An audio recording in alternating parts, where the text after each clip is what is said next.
Chapter 407, Dreamscape Qualifications. Judging that he had seen everything he needed to, Sunny rose and left the cafe, then headed home. The happy shadow left the premises of the school, unnoticed, and soon wrapped itself around his body, but not before showing how proud and satisfied it was with its flawless performance. Yeah, you did well. On his way back, Sunny was thinking over what he had learned about Rain. His sister seemed to be smart and well-adjusted, and receiving the kind of training most kids in this world could only dream about. But was it enough? He did not know.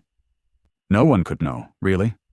After he had returned from the forgotten shore, several people told him that they would have never survived in that hell. But their words rang hollow to Sunny, because how would they know?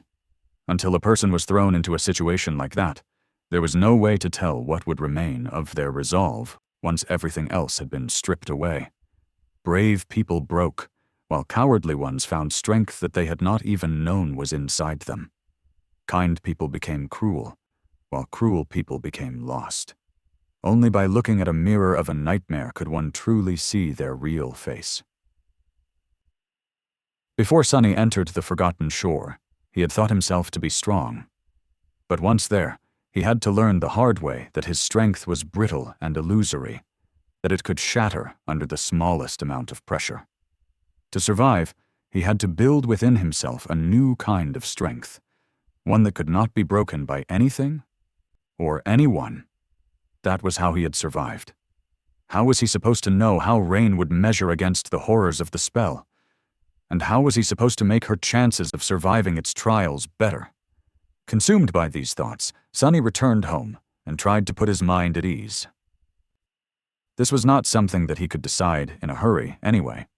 For now, he had many other things to do. Activating the Dreamscape pod, Sunny climbed inside and closed his eyes. Time to relax a little. At least out there in the Dreamscape, things were simple. He just had to fight, learn, and win.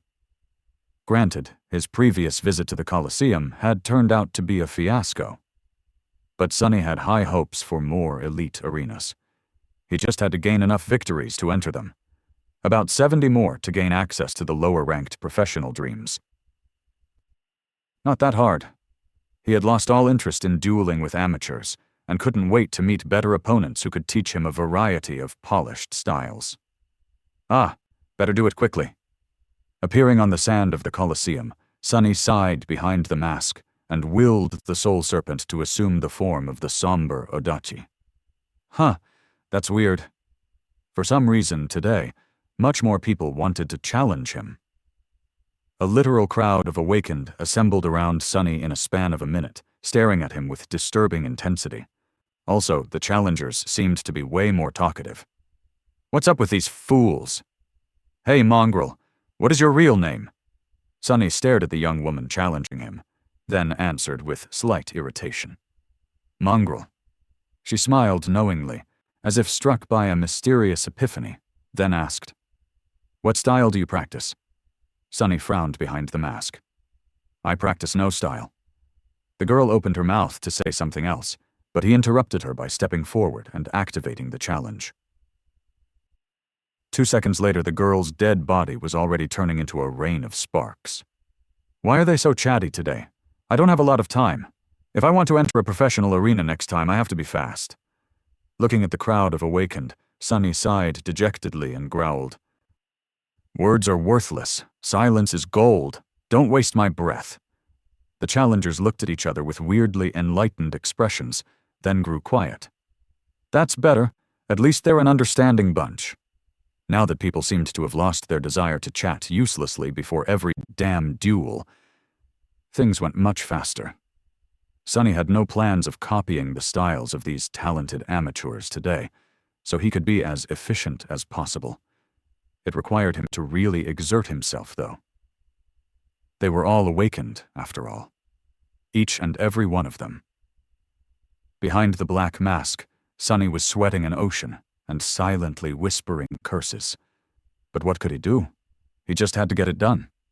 Because he took no breaks between the duels, his reserves of shadow essence grew dangerously low at some point. Sonny was forced to command the soul serpent to return to his body to accelerate the accumulation of essence and slow down its expenditure. Noticing that he had dismissed his sword, the challengers assumed that he wasn't going to fight anymore and sighed with disappointment. Glancing at them, Sonny gritted his teeth and hissed, "Next!" He was not that far from accomplishing his goal for today, and the mantle of the underworld was like a weapon itself, especially if he manipulated its weight to make his blows carry the weight of a mountain, metaphorically speaking.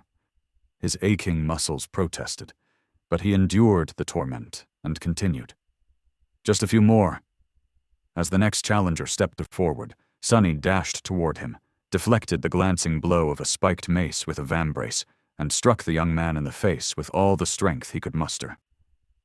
The black onyx gauntlet grew terribly heavy as it flew through the air, connected solidly, and caused the young man's skull to explode, more or less. Sonny secretly panted and cursed. I can't keep this up much longer." Luckily, he only had a few more duels to win. About an hour after he had entered the Colosseum, Sonny finally reached enough victories to qualify for a better arena. By then, he was so tired that he felt like throwing up. God damn it, that was incredibly tough. All in days' work, I guess. Throwing one last glance at the crowd of silent awakened, Sonny shook his head. What a bunch of weirdos. With that, he gave the Dreamscape their command and left the illusion, both exhausted and satisfied with his progress. Left alone on the sand of the Colosseum, the challengers remained quiet for a few minutes.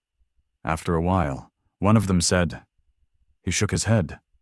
Another awakened sighed heavily, then said in a solemn tone, "Yes, we are not worthy enough."